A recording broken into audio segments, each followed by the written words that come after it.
Media वाले भी नहीं ले रहे हैं। आप तो आए हैं तो ले रहे हैं, लेकिन कई मीडिया वाले तो हमारी बातों को काट के अलग तरीके से उस पे चैनल पे चलाते हैं। हम कहते हैं कि रेप हुआ, वो कहते हैं हमें कोई दिक्कत नहीं उससे। मैम अभी हम लोग बयान नहीं ले सकते हैं यहाँ पे। हाँ, क्योंकि मुझे ऐसा कोई आदेश नहीं मिला है कि हम किसी को उससे मिलने दें। पुलिस वाले जबरदस्ती कर रहे हैं कि परमिशन दिखाइए तब इसका हम बयान लेने देंगे। इसमें परमिशन की क्या आवश्यकता पड़ गई पुलिस वालों को? पीड़िता से बात करने नहीं दे रहे हैं। इतनी भ्रष्ट सरकार। तब से अपराध और क्राइम बढ़ता जा रहा है और अपराध क्राइम बढ़ता जा रहा है। माफियाओं पे बुलडोजर चल रहा है महाराज। माफियाओं पे बुलडोजर चल रहा है। कहने के लिए शेयर नहीं करेंगे तो ये घटना ऐसे ही दब जाएगी। कहीं ऐसा ना हो एक घटना फिर से समाज में दोहराई जाए। इस वीडियो जब दिन में बेटियां नहीं सुरक्षित है तो रात में क्या बेटियां सुरक्षित रहेंगी? मैं पूछता हूं प्रशासन से। और भी लोग हैं जो आए हुए हैं, उनसे हम बातचीत करेंगे। भय और जुल्म इतना बढ़ गया है मोदी जी के राज में कि सारी जो स्लोगन लिखते हैं बेटी पढ़ाओ बेटी बचाओ, बोल रहा हूँ उसको लिखो और वही लिखा गया है। जो दरोगा जी बोले हैं वही लिखा गया है, न कि जो है कि जो दरखास्त बना के ले गए थे वो नहीं लिखा। अच्छा, वो नहीं लिखा गया। तो फिर 2-3 लड़कों को और बुलाया तो वह 2-3 लड़के गए खेत में गए तो आए एक जना गाड़ी ले लाना, एक जना लड़कनी के घींच के गाना खेत में लेके चल गए। ओकर बाद से नंगा करके अपनो नंगा होकर ओकर बाद से स्कूल से घर जा रही थी तभी कुछ मन चले इसे सड़क से उठा करके गन्ने के खेत में लेकर के चले जाते हैं। वो जगह लानी तो हमारा लड़की नंगा रही। जय हिंद, आप देख रहे हैं एबीसी हिंदुस्तान और मैं हूं कुमार बबलू। तो साथियों अभी देख रहे हैं हम पड़रौना में आए हुए हैं और ये सदर हॉस्पिटल है जहां पे अभी कल एक बच्ची का रेप करने की कोशिश की जाती है। मामला क्या है वो जानने का हम प्रयास करेंगे। अभी आपने देखा कुछ दिन पहले अयोध्या में एक महिला कांस्टेबल के साथ रेप का मामला सामने आता है। पूरी पुलिस महकमा एक्टिव हो जाती है और अभी कुछ दिन पहले, मात्र 2 दिन पहले उसकी एनकाउंटर कर दी जाती है। अगर कानून व्यवस्था इतनी ही सही है तो ये घटनाएं कैसे हो रही हैं? मात्र 13 वर्ष की ये बच्ची स्कूल से घर जा रही थी तभी कुछ मन चले इसे सड़क से उठा करके गन्ने के खेत में लेकर के चले जाते हैं। इतनी मन बढ़ गई है कि मतलब किसी भी बहन बेटी के साथ आप कुछ भी कर दीजिए। कहां है प्रशासन? दिलाए इन परिवार को न्याय। हम परिवार से भी बातचीत करेंगे और जो पीड़िता है उससे भी बातचीत करेंगे, लेकिन ये कहीं ना कहीं प्रशासन के भी ऊपर सवाल उठता है, उंगली उठती है कि क्या कर रही है, सो रही है, नींद में है। बात करते हैं कानून व्यवस्था बड़ी तगड़ी है, यही तगड़ी है। देखिए किसी की भी बहन बेटी के साथ कुछ भी होता दिखाई दे रहा है। कानून व्यवस्था इतनी तगड़ी है। यहाँ पे देख पा रहे हैं कि तमाम संगठन के लोग यहाँ पे आए हुए हैं बेटी को न्याय दिलाने के लिए। इनसे भी हम बातचीत करेंगे, लेकिन पहले हम पीड़ित परिवार से बातचीत करेंगे कि क्या कुछ हुआ है उनकी बेटी के साथ। आइए चाची, का कुछ भइल है आपकी बेटी के साथ? हम वो जगह लानी तब हमार लड़की नंगा रहे। वो जगह लानी तो हमार लड़की नंगा रही, लथपथ भइल रही। ओकरी बाद से हमके कुछ नहीं चाहिए। हमार लड़की का हमारा लड़की के साथ अन्याय भइल बा, हमके इंसाफ चाहिए। रेप करत कैले बा लोग। कैसे क्या कुछ हुआ पूरी घटना के बारे में बताइए। वो बेटी पढ़ने गई थी सुबह जी, फिर क्या हुआ? पढ़ने गई, लंच हुआ तो उसी समय घर खाने आ रही है। अच्छा, स्कूल का लंच हुआ, उसके बाद से वो खाना खाने घर आ रही थी। ओकरे बाद से 2 जना रहल तो एक जना गाड़ी ले लाना, एक जना लड़कनी के घींच के गाना खेत में लेके चल गए। ओकर बाद से नंगा करके अपनो नंगा होकर ओकर बाद से हमारे लड़की के साथ रेप कर। तो देख पा रहे हैं कितने शर्म की बात है। कानून व्यवस्था अगर इतनी ही टाइट रहती तो इस तरह की वारदात देखने को नहीं मिलती। किसी भी बहन बेटी के साथ इस तरह से घिनौना मामला जो देखने को मिल रहा है, वो अगर व्यवस्थाएं टाइट रहती, कानून व्यवस्था टाइट रहती तो ये घटनाएं नहीं होती। कहीं ना कहीं किसी की भी बेटी के साथ ये घटना देखने को नहीं मिलता। आज तो हमार लड़की के साथ है, कहीं और लड़की आवेला लो जाले लो तो लड़की लोन के साथ होई ना। जी बिल्कुल सही कह रही हैं आप। कल आपकी बेटी के साथ हुआ है और ये घटना कल को किसी के भी साथ हो सकता है। तो मैं कहना चाहूँगा प्रशासन से कि अगर बेटियों को सुरक्षा दे रहे हैं तो जो भी मुजरिम हैं उनको सख्त से सख्त सजा मिलनी चाहिए। 500 एक्ट का मुकदमा दर्ज होना चाहिए और उनको जेल के सलाखों के पीछे भेजना चाहिए। सर वहाँ पे मौके पे कौन मौजूद था जो वहाँ पे गया? मौके पे मैं नहीं गया था, मैं अपने खेत में था। अच्छा, घास खेत लाने में के लिए थे। गया था जी। तो लड़की कराहने की आवाज़ आ रही थी तो मैं सुना, तो फिर 2-3 लड़कों को और बुलाया तो वह 2-3 लड़के गए खेत में गए तो आए वो तो बताया कि नहीं उसके साथ मतलब बुरा कर्म कर रहा था, पकड़ा नहीं गया, भाग गया है। तो उसकी बाइक थी वो लेके आए और लड़की को लेके आए। तब तक इनके घर के बगल के हैं वो मिल गए, आ गए। तब तक फिर उनके द्वारा इनको फ़ोन करके बुलवाया गया। यहीं तो पूरी लड़की इनके सामने बयान दी और सारे 4-5 लड़के थे और वो लड़की बता रही थी कि हाँ हमारे साथ दुष्कर्म हुआ है। 2 लड़के थे और जब ये लड़के तीनों गए खेत में तो तब वो भाग गया, मिला नहीं। बाइक मिली उसकी, हाँ बाइक मिली है उसकी? हाँ बाइक मिली है। क्या कुछ पता चल पाया उनका जिन्होंने ऐसा दुष्कर्म किया? नहीं, अभी उनका कोई पता नहीं चला। अब बाइक के हिसाब से पता चला है, वो लोग 1-8 लोग शायद पकड़े गए हैं। वो तो प्रशासन का काम है, मान लीजिए वो लोग पकड़ेंगे, पता करेंगे। हम लोग तो कल ही से इधर ही दौड़ रहे हैं, यहाँ से लेकर के और थाने तक। ऐसा सुनने में आया कि हाँ। दरोगा जी अपने हिसाब से लिखवाए हैं ताकि जो है कि उसमें बचाया जा सके अपने हिसाब से। वह जो है कि जो कह रहे हैं, जो दरखास्त बनाए वह नहीं लिए, अपने हिसाब से मैं जो बोल रहा हूँ उसको लिखो और वही लिखा गया है। अच्छा, जो दरोगा जी बोले हैं वही लिखा गया है, न कि जो है कि जो दरखास्त बना के ले गए थे वह नहीं लिखा अच्छा गया। वो नहीं लिखा गया? वो नहीं लिखा गया है, जो दरोगा जी बोले हैं वह लिखा गया। दरोगा जी अपने हिसाब से चल रहे हैं। जैसा कि जो पीड़िता लड़की है उसकी माँ एलो रामकोला थाने पर जब गए, पुलिस ले गई तो वहाँ पहले पुलिस क्या की कि 3-4 घंटे तक अपने कस्टडी में रखी, किसी से मिलने नहीं दी। और ये भयभीत हो गई लड़की के माँ भी भयभीत हो गई कि ऐसी स्थिति में हम लोग क्या होगा, जबकि हमारा पति बाहर कमाता है, घर नहीं है। इसके ऊपर ऐसे ही मानसिक संतुलन दबाव था, जिसके कारण ये जो वहाँ के सच्चो साहब थे अपने तौर तरीके से 3-4 बार नोट किए दरखास्त। शासन न्याय के अलावा अन्याय में न घुसे, नहीं तो हम रोड पर आकर के धरना प्रदर्शन करने को बाध्य होंगे। क्या कहना चाहेंगे सर?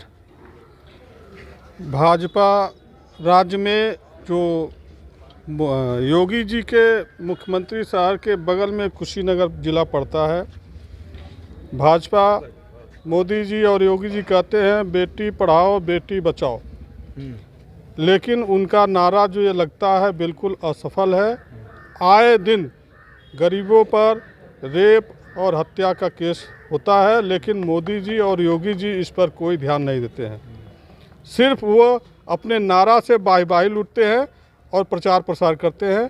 उनके इस प्रचार प्रसार में उनका कोई योगदान नहीं है, और ना ही गरीब की बेटियां बचती हैं उनके स्लोगन से, और ना ही पढ़ने जाती हैं। भय और जुल्म इतना बढ़ गया है मोदी जी के राज में कि सारी जो स्लोगन लिखते हैं बेटी पढ़ाओ बेटी बचाओ, ऐसा कोई कुछ है नहीं, कहीं दिखाई नहीं देता, धरातल पर कहीं कुछ रहता नहीं है।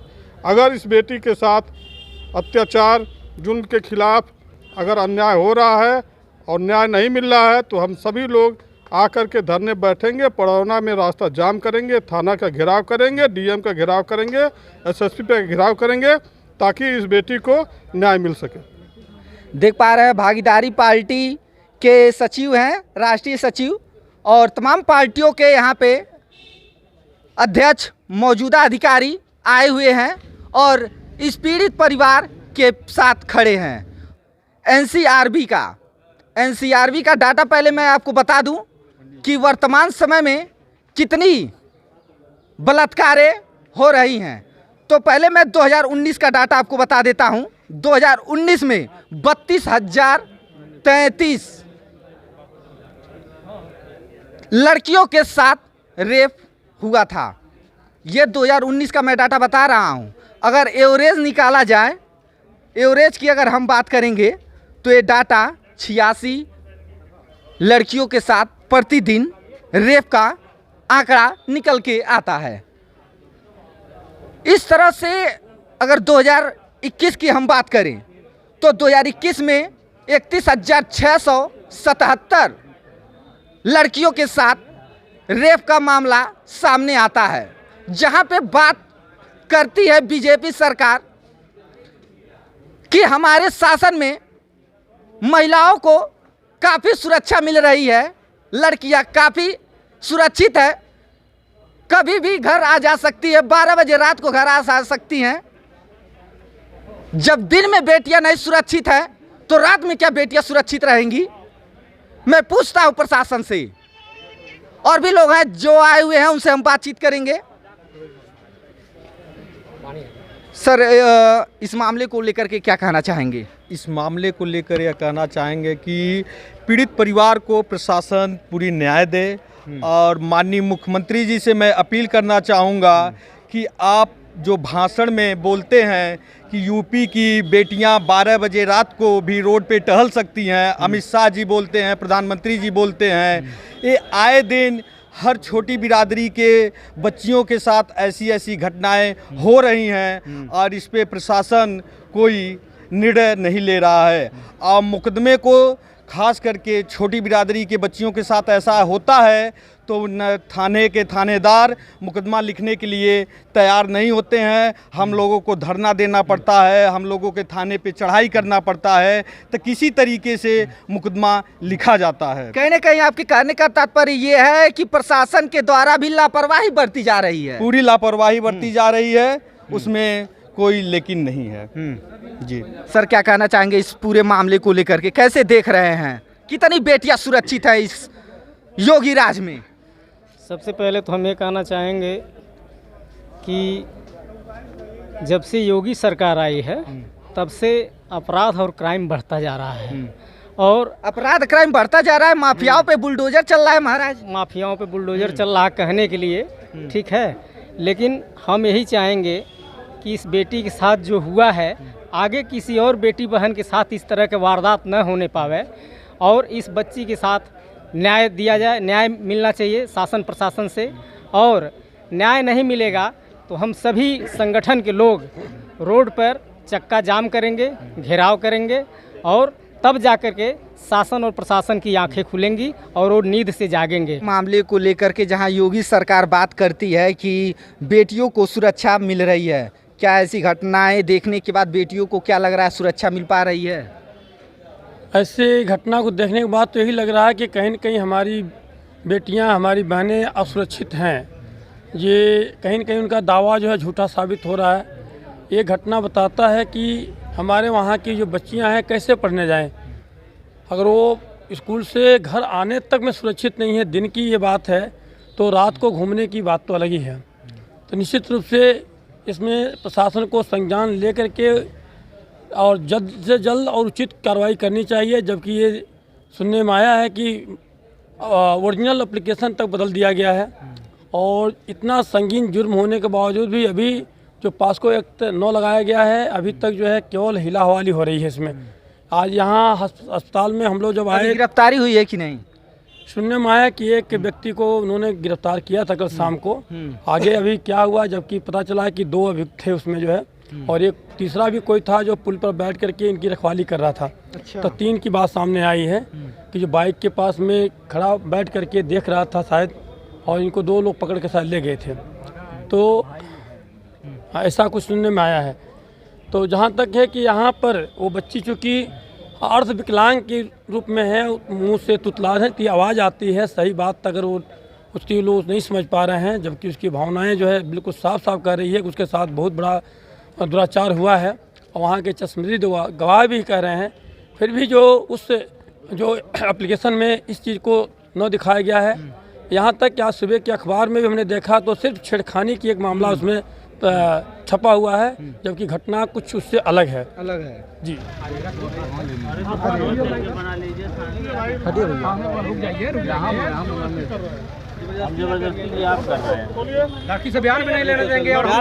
तो आप देख पा रहे हैं कि पीड़िता से हम बातचीत करना चाह रहे हैं, लेकिन प्रशासन के लोग उससे पीड़िता से हम लोग बातचीत करना चाह रहे हैं तो प्रशासन नहीं बात करने दे रहे हैं।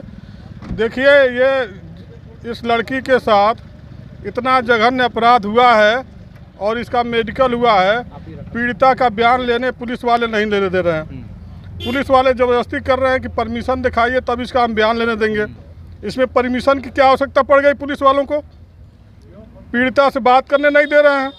इतनी भ्रष्ट सरकार हो गई है, इतनी भ्रष्ट प्रशासन है। पीड़िता के साथ जुल्म हो गया, अत्याचार हो गया, अन्याय हो गया, रेप हो गया, लेकिन इसके साथ बयान नहीं लेने दे रहा है। ऐसा ये मनमानी इस सरकार का नहीं चलने दिया जाएगा। आप पीड़िता का बयान लीजिए, पीड़िता से बात करिए। तो जैसा कि आप देख पा रहे हैं कि पीड़िता से हमारी टीम बातचीत करना चाह रही है, लेकिन पुलिस प्रशासन के लोग बात नहीं करने दे रहे हैं। हाँ मैम, थोड़ा सा इनसे हम बातचीत करना चाहेंगे कि क्या कुछ हुआ था इनके साथ। मैम पूछ लीजिए कि क्यों मैम, बयान लेने दे रहे हैं, क्या अरे भाई, अगर पीड़िता से नहीं लेने दे रहे तो आप दे सकते हैं जवाब। पीड़िता से सर हम लोग बातचीत नहीं कर सकते हैं। हमारे पास अभी हमारी सुपुर्दगी में है। जब ये थाने से अपने घर जाएगी तो आप ले लीजिएगा, हमें कोई दिक्कत नहीं उससे। तो मैम अभी हम लोग बयान नहीं ले सकते हैं यहाँ पे। हाँ, क्योंकि मुझे ऐसा कोई आदेश नहीं मिला है कि हम किसी को उससे मिलने दें। किसी का आदेश की जरूरत नहीं होती है कि बयान ले, पत्रकार लोग आएंगे आप बयान नहीं देंगे। वन सेकंड, बात सुनिए। हमारे प्रभारी ने इस चीज़ की परमिशन नहीं दी और हमें पीड़िता से किसी को मिलने का आदेश नहीं है, ठीक है? तो हम नहीं मिलने दे सकते। आप ये घर अभी आधे घंटे बाद सुपुर्द हो जाएगी, आप ले जाइए। आप जो बयान लेना है, जो भी आपको बात करनी है, आप कर लीजिएगा। चलिए ठीक है मैम। तो आप देख पा रहे हैं कि प्रशासन के द्वारा साफ कह दिया गया है कि वो अभी बयान नहीं दे सकती है। आपका क्या कहना है इस पूरे मामले को लेकर के? हमें कमेंट जरूर कीजिएगा। जिस तरह से जघन्य अपराध देखे जा रहे हैं, इंटरेस्ट ले रहा है, ना सरकार जागरूक हो रही है, ना सरकार उसमें कोई इंटरेस्ट ले रहा है। तो खासकर आप लोग मीडिया वाले भी नहीं ले रहे हैं। आप तो आए हैं तो ले रहे हैं, लेकिन कई मीडिया वाले तो हमारी बातों को काट के अलग तरीके से उस पर चैनल पर चलाते हैं। हम कहते हैं कि रेप हुआ, वो कहते हैं नहीं हुआ है। यही तो है हमारा समाज। खुद ही बन जाते हैं जज। हाँ, कोई खुद ही जज बन जा रहे हैं। तो हम लोग क्या कर सकते हैं बताइए? हम लोग को यही करना है ना कि कानून अपने हाथ में लिया जाए। हाँ, अब पीड़िता से मिलने नहीं दिया जा रहा है, पीड़िता का बयान नहीं लेने दिया जा रहा है। ऊपर से सरकार का यह आदेश है और प्रशासन का भी यही आदेश है कि वो लोग छुपा के ले जा रहे हैं पीड़िता को। तो मैं कहना चाहूँगा प्रशासन से कि इसकी जांच होनी चाहिए। जो भी दोषी पाए जाते हैं उन पे कड़ी से कड़ी कार्रवाई होनी चाहिए। बाकी यहाँ से कुछ भी कोई उपकरण यहाँ पे नहीं था, कुछ भी नहीं है। जांच का कोई भी उपकरण यहाँ नहीं मिला है। जो भी है हम पीड़िता के माँ बाप खरीद के लाए हैं और उससे जांच किया गया है। क्या है प्रशासन, क्या है प्रशासन का नियम और क्या है सरकार का नियम कि जो भी स्वास्थ्य केंद्र पर कोई ना दवाइयाँ हैं और ना कोई जाँच का कोई प्रसाधन है। तो ऐसी सरकार को हम लोग क्या कहें? इस समय हम लोग क्या कहें? इस समय हम लोग इतने पीड़ित हैं, जो हमारे समाज में इतनी छोटी बच्ची का गैंगरेप हुआ है। तो हम इस सरकार को धिक्कारते हैं कि ऐसी सरकार को हम देखना नहीं चाहते हैं कि जिस समाज में बहू बेटियों की इज्जत न बचे। चलिए, तो मेरी आपसे एक गुजारिश है, इस वीडियो को अधिक से अधिक शेयर करेंगे, क्योंकि अगर आप शेयर नहीं करेंगे तो ये घटना ऐसे ही दब जाएगी। कहीं ऐसा ना हो एक घटना फिर से समाज में दोहराई जाए। इस वीडियो को अधिक से अधिक शेयर कीजिए। चैनल पर नए हैं तो चैनल को सब्सक्राइब जरूर कर लीजिएगा। फिर मिलेंगे नेक्स्ट वीडियो में, तब तक के लिए जय हिंद।